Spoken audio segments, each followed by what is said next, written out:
Assalamualaikum warahmatullahi wabarakatuh. Perkenalkan, nama saya Ahmad Zaubibik Aldifari Fahma, NIM 192201193. Di sini kami dari kelompok pertama metodologi penelitian. Kami akan menyampaikan materi yang pertama tentang penentuan topik, latar belakang, dan yang terakhir yakni rumusan masalah. Nah, materi yang pertama yang akan kita bahas yakni tentang penentuan topik. Dalam sebuah penentuan topik, tentu hal pertama yang harus kita lakukan yakni menentukan topik terlebih dahulu. Ya, kita harus menentukan topik terlebih dahulu. Karena apa harus menentukan topik terlebih dahulu? Karena topik merupakan hal yang paling dasar, menjadi hal yang paling dasar dalam sebuah karya ilmiah. Nah, kemudian setelah menentukan sebuah topik, tentunya langkah selanjutnya yang akan dilakukan yakni mengembangkan sebuah topik tersebut. Jadi tidak hanya stagnan dan berhenti pada fokus pada menentukan sebuah topik saja, akan tetapi dilanjut dengan mengembangkan sebuah topik. Karena apa harus mengembangkan sebuah topik? Tentunya topik akan lebih menarik jika dikembangkan, tidak hanya ditulis begitu saja, tetapi juga dikembangkan bagaimana langkah-langkah supaya topik tersebut menjadi menarik dalam bahasan sebuah karya ilmiah tersebut. Nah, seperti apa langkah-langkah dalam menentukan sebuah topik dan seperti apa langkah-langkah dalam mengembangkan sebuah topik? Simak video berikut. Saya sendiri di sini akan menjelaskan tentang bagaimana cara menentukan topik dan bagaimana sih tips-tips yang dapat dipertimbangkan dalam menentukan topik. Topik sendiri pada dasarnya adalah hal yang paling mendasar yang harus ditentukan terlebih dahulu. Topik ini dapat berupa persoalan yang memerlukan penyelesaian, pendeskripsian, serta penegasan yang lebih lanjut. Ada beberapa yang harus diperhatikan dalam menentukan topik, yaitu yang pertama, topik yang dipilih menarik. Jadi pilihlah topik atau isu penelitian yang dapat menarik minat masyarakat umum, karena dengan hal ini tuh dapat menyelesaikan masalah keseharian dari masyarakat. Yang kedua yaitu pemecahan masalah mempunyai kontribusi dalam lapangan pekerjaan atau bidang tertentu. Jadi di sini dapat mendatangkan kemanfaatan dari penelitian ini yang dimana dapat menyelesaikan dua hal teoris ataupun manfaat yang praktis gitu. Yang ketiga yaitu merupakan hal baru. Jadi sangat penting memposisikan dan membandingkan penelitian yang sedang dilakukan antara riset-riset yang telah dilaksanakan sebelumnya. Jadi riset yang baru ini adalah merupakan yang harus diperhatikan juga ya. Selanjutnya yang keempat yaitu menggunakan rancangan yang kompleks. Penelitian dengan riset yang memiliki pendekatan metode besar populasi dan sampel serta teknik analisis data yang sederhana. Jadi dalam menentukan topik ini mengundang rancangan yang kompleks dan sistematis atau teknik analisis data yang tidak sederhana seperti itu. Yang selanjutnya yang kelima yaitu penelitian dapat diselesaikan dalam waktu yang diinginkan. Jadi untuk mempertimbangkan waktu ini sangat penting ya. Apalagi mempertimbangkan waktu dan biaya juga perlu dapat diperhatikan dengan menjaga kualitas penelitian. Yang keenam, tidak bertentangan dengan moral. Jadi di sini topik atau isu penelitian itu tidak bertentangan dengan, contohnya tidak bertentangan dengan adat atau kebiasaan yang berlaku di masyarakat. Yang ketujuh yaitu sesuai minat dan penguasaan kajian keilmuan. Percuma saja bahwa memiliki isu atau topik penelitian yang hangat, yang sedang trending, tapi tidak sesuai penguasaan dari sang peneliti ini. Jadi untuk melaksanakan penelitian ini harus sesuai dengan prodi atau dengan minat pengetahuan dari si peneliti, seperti itu. Itu saja yang dapat saya sampaikan tentang menentukan topik. Selanjutnya untuk materi yang selanjutnya akan disampaikan oleh teman saya. Terima kasih. Baik, di sini saya akan menjelaskan tentang latar belakang. Jadi apa sih latar belakang itu? Jadi latar belakang itu memuat informasi tentang alasan mengapa sih masalah tersebut penting dan perlu untuk diteliti. Latar belakang juga menjelaskan apa yang mendorong peneliti menjalankan penelitiannya tersebut, dan juga latar belakang itu disusun dalam bentuk paragraf-paragraf. Jadi paragraf tersebut harus nyambung. Gitu. Lalu tujuan dari latar belakang. Jadi latar belakang itu dimaksudkan untuk menjelaskan alasan mengapa masalah dalam penelitian ini diteliti, pentingnya permasalahan dan pendekatan yang digunakan untuk menyelesaikan masalah itu, baik secara teoritis maupun secara praktis. Lalu apa saja sih hal-hal yang harus ada dalam latar belakang? Yang pertama yaitu alasan masuk akal dan mendasar serta penting yang membuat peneliti tertarik untuk melakukan penelitian, yang didasarkan pada fakta, data, referensi, dan temuan penelitian sebelumnya gitu. Lalu yang kedua, gejala-gejala kesenjangan yang terdapat di lapangan sebagai dasar pemikiran untuk memunculkan permasalahan, dan bagaimana penelitian mengisi ketimpangan yang ada berkaitan dengan topik yang diteliti. Lalu kompleksitas masalah. Jika masalah itu dibiarkan dan akan menimbulkan dampak yang menyulitkan, menghambat, mengganggu, bahkan mengancam. Lalu pendekatan untuk mengatasi masalah dari sisi kebijakan dan teoritis. Yang terakhir yaitu penjelasan singkat tentang kedudukan atau posisi masalah yang diteliti dalam ruang lingkup bidang studi yang ditekuni peneliti. Assalamualaikum warahmatullahi wabarakatuh. Saya Ilham Nailul Mubarak akan melanjutkan materi pembahasan sebelumnya mengenai latar belakang.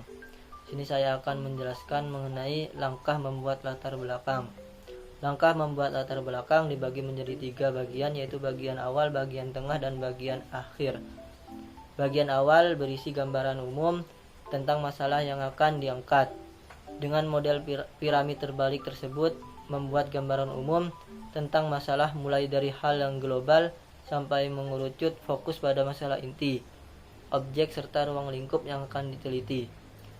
Selanjutnya bagian tengah berisi fakta-fakta yang ada di lokasi yang akan kita teliti, fenomena, data-data, dan pendapat ahli berkenaan dengan pentingnya masalah dan efek negatifnya jika tidak segera diatasi, dengan didukung juga teori dan penelitian terdahulu. Selanjutnya bagian akhir. Bagian akhir diisi dengan alternatif solusi yang bisa ditawarkan, dan akhirnya muncullah judul penelitian. Materi yang selanjutnya yaitu hal-hal yang harus diperhatikan dalam menulis latar belakang. Yang pertama, jangan terlalu panjang. Latar belakang cukup 2-3 halaman.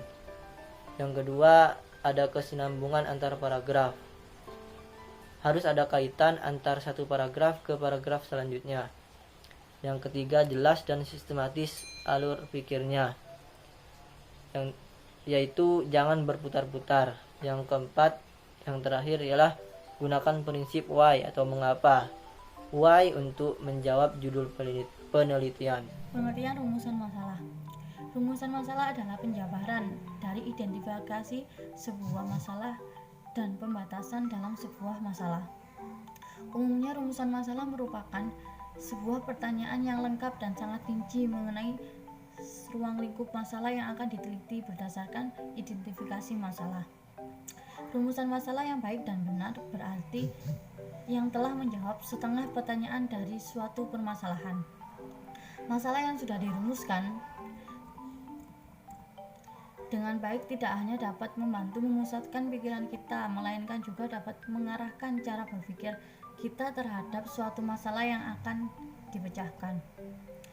Rumusan masalah dalam sebuah skripsi, makalah atau proposal merupakan hal yang paling mendasar.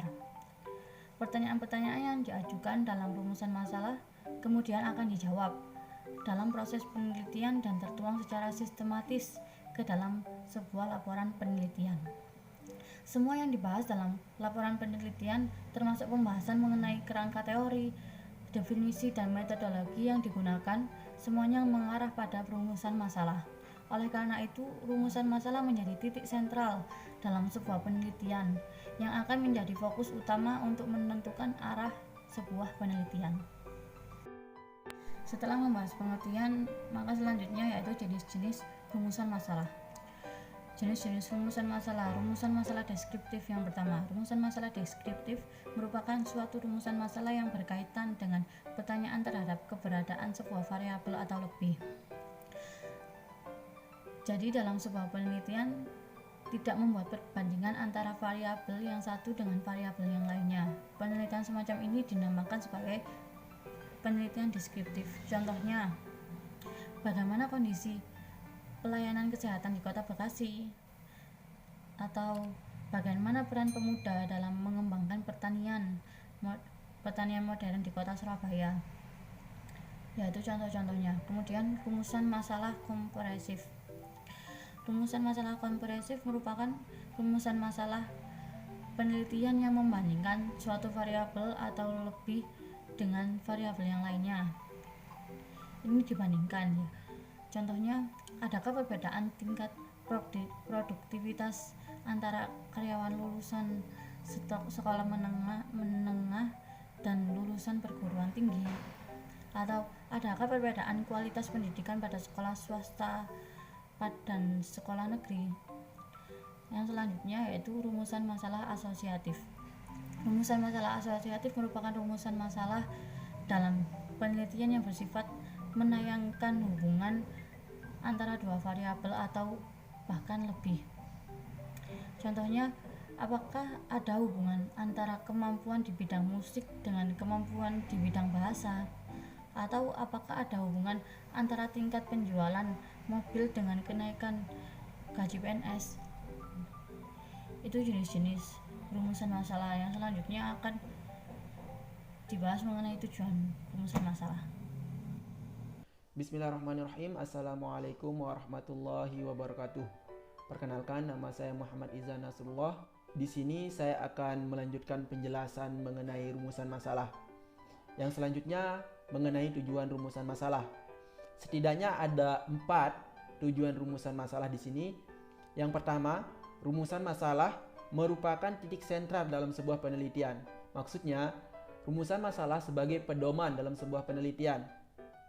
Sehingga tatkala kita mengembangkan pembahasan dalam penelitian kita tetap harus berpedoman dalam rumusan masalah yang sudah kita buat, sehingga pembahasan yang kita buat itu tidak melenceng dari permasalahan atau rumusan masalah yang sudah kita buat. Nah, selanjutnya juga nanti dalam pengembangan pembahasan kita juga di sana dalam pengembangan pembahasan itu juga tetap berpedoman kepada rumusan masalah, sehingga bagaimana pembahasan itu menjawab segala rumusan masalah yang sudah kita buat, sehingga dengan hal tersebutlah rumusan masalah dianggap sebagai atau disebut sebagai pedoman dalam sebuah penelitian. Selanjutnya, tujuan rumusan masalah yang kedua yaitu rumusan masalah mampu memberikan sebuah solusi, yaitu rumusan masalah pada umumnya berbentuk sebuah pertanyaan yang mengulas sebuah permasalahan. Oleh karena itu, dapat dikatakan rumusan masalah merupakan sebuah solusi yang belum terwujud. Selanjutnya, tujuan rumusan masalah yang ketiga, yaitu rumusan masalah mampu membuka pikiran kita terhadap suatu permasalahan. Ketika tujuan dan arah dan suatu permasalahan sudah jelas, maka kita tinggal berfokus pada solusi yang akan kita capai untuk masalah tersebut. Nah, sebagaimana yang kita ketahui kan, rumusan masalah ini mengandung permasalahan-permasalahan yang kita tanyakan, yang setidaknya itu membantu pikiran kita untuk memahami atau mengetahui suatu permasalahan. Nah, selanjutnya tujuan rumusan masalah yang terakhir yaitu sebagai pendorong dari suatu kegiatan penelitian. Maksudnya, tatkala kita sudah menemukan rumusan masalah, itu akan mendorong kita untuk mencari tahu mengenai masalah tersebut lebih jauh, untuk mengembangkan penelitian lebih jauh karena adanya rumusan berikutnya, yaitu ciri-ciri rumusan masalah. Di sini setidaknya ada 7 ciri-ciri rumusan masalah. Yang pertama, rumusan masalah yang berkualitas dirumuskan dalam bentuk kalimat tanya, sebagaimana yang sering kita jumpai baik di makalah dan lain sebagainya. Yang ciri-ciri rumusan masalah yang kedua, rumusan masalah harus jelas, padat, dan tidak bertele-tele. Yang ketiga, dapat memberikan petunjuk atau sebagai titik sentral dalam sebuah proses penelitian agar memungkinkan menampung data guna menjawab pertanyaan-pertanyaan yang diajukan dalam sebuah rumusan masalah. Yang keempat, mampu mengarahkan cara berpikir kita terhadap suatu permasalahan. Selanjutnya, ciri-ciri rumusan masalah yang selanjutnya yaitu masalah yang dipilih harus mempunyai nilai penelitian. Yang selanjutnya, masalah yang dipilih harus memiliki visibilitas. Dan yang terakhir, masalah yang dipilih harus sesuai dengan kualifikasi penelitian. Materi selanjutnya yaitu cara membuat rumusan masalah. Yang pertama, masalah dirumuskan dalam bentuk pertanyaan. Nah, sebagaimana yang kita dijumpai bahwa masalah yang dirumuskan itu kebanyakan berbentuk pertanyaan. Sebagaimana ciri-ciri rumusan masalah yang tadi, bahwa rumusan masalah yang berkualitas itu dirumuskan dalam bentuk kalimat tanya. Selanjutnya, rumusan masalah yang dirumuskan hendaklah jelas dan padat. Dalam menyusun kalimat rumusan masalah, kita harus menyampaikan secara jelas dan padat dan menggunakan kalimat-kalimat efektif. Selanjutnya, rumusan masalah berisi implikasi adanya data untuk mencari sebuah solusi dalam suatu permasalahan. Dan yang terakhir, masalah harus menjadi dasar bagi judul dalam sebuah proses penelitian. Maksudnya, kan di sini kita membuat rumusan masalah berdasarkan permasalahan-permasalahan yang kita ingin angkat. Nah, dengan adanya permasalahan-permasalahan tersebut akan menjadi dasar bagi judul dalam sebuah proses penelitian. Itu saja penjelasan singkat dari saya. Kurang lebihnya saya memohon maaf. Wabillahi taufiq wal hidayah. Wassalamualaikum warahmatullahi wabarakatuh.